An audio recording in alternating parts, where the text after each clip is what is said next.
Hi everyone, my name is Eric and today I will be reviewing the amazing UMX Radian by eFlight. I'll be going over tips on flying the Radian, what I liked and didn't like about it, and showing you how incredibly easy this thing is to fly. If you're interested in any of the things I review, I always add links in the description below. I always appreciate those thumbs up and make sure to subscribe to keep up with my reviews. The Radian is a bind and fly plane, so all you need is a compatible receiver. I recommend the DX6i transmitter. It's a great mid-range transmitter that works perfectly on all the planes that I fly. The Spektrum transmitters are very popular and there's a lot of help online for these things. Binding it to the Radian was easy, and at the end of the video I'll show you how to do this. I tried flying the Radian with a less expensive transmitter and noticed it cutting out and not responding randomly, causing the plane to almost crash. So now I only fly with my Spektrum controller and it handles great. The range is really good and the controls are nice and smooth. The Radian works on 3 channels. You have your rudder, your elevator, and then of course your throttle. The cockpit has this convenient air vent which keeps your electronics inside nice and cool. The wing has this nice pre-installed carbon fiber rod which makes it nice and sturdy. And then the decals, I always put my decals for orientation on the left wing. It's really whatever helps you. This really helps when it gets far away or if it's very high up in the sky. It kind of helps you to determine which way you're banking and which way the direction of the plane is going. And I'll show you guys the battery compartment. It's just Velcro. And then here are the 2 screws that you attach the wing with, right here and here. And that's all that holds the wing on. It's all one piece and you just slide it in. Now on the bottom, you do have a little tiny piece of plastic. This is going to help if you land on like asphalt. I always land on the grass. So if you guys want, you can always just put some thin piece of tape on the bottom to help prevent it from getting scuffed up. So if you guys do get the spare batteries, I was telling you about the electrons. This is a set of, I believe 4 of them. They didn't have the tabs like the eFlight batteries do, so you can easily pull them out because sometimes it's hard to get your fingers in there, especially when it's Velcroed in pretty good. So I just literally took some tape and put it at the end, so when you put them in, you can easily peel them out. That's a really good thing to do to your batteries. The Radian has everything built into it. The servos, motor, and the receiver are all pre-installed. Really, the only installation you have to do on this plane is sliding the wing in and installing 2 screws on the bottom. After that, just charge the battery, bind your transmitter, and I'll show you how to do this at the end of the video, and you're ready to fly.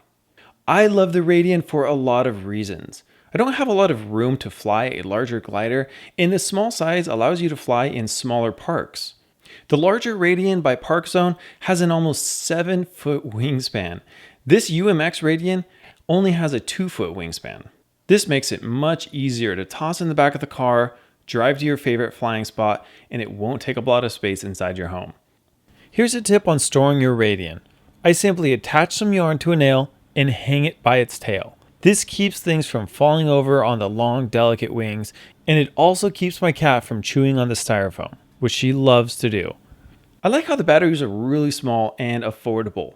Extra batteries only cost around $6, and you can easily fit 5 batteries in your pocket. Flight times are an amazing 8 to 10 minutes. And that's incredible because it only uses 150 milliamp hour batteries. Now, you can stay up even longer if you catch an updraft and get it trimmed out perfectly. There's a 4-pack of Electron batteries that I bought, and they work good. Make sure you're gentle with the controls, and the Radian will fly nice and smooth. Also, you'll glide for longer amounts of time when you're not jerking the controls around. I love the folding propeller blades. You usually only see these on larger, more expensive planes.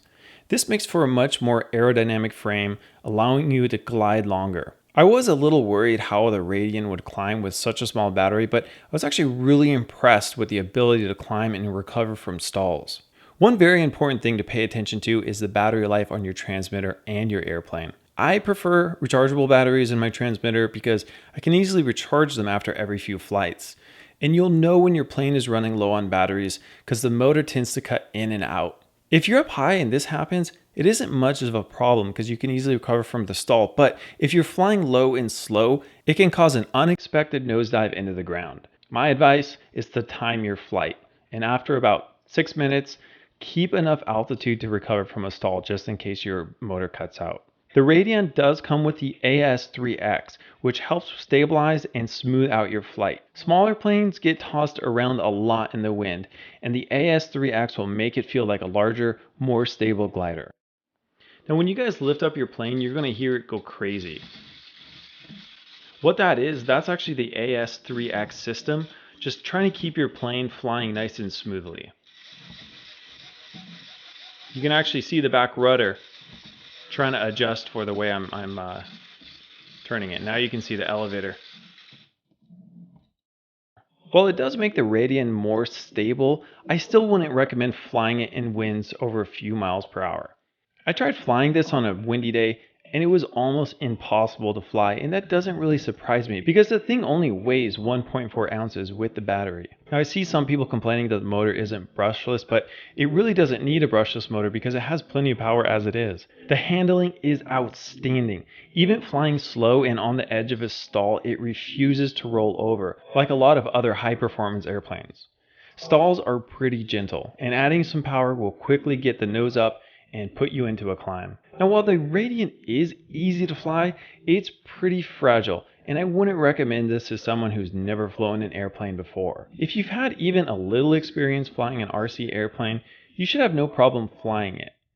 What scared me, and I'm sure a lot of new flyers will notice this too, is how fast it'll go when you nosedive it. I learned with the Hot Wheels Street Hawk, which I've reviewed previously.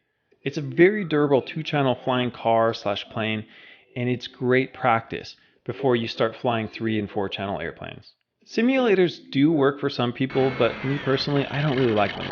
I prefer the slow, gentle flight of the Radian over faster, sportier airplanes.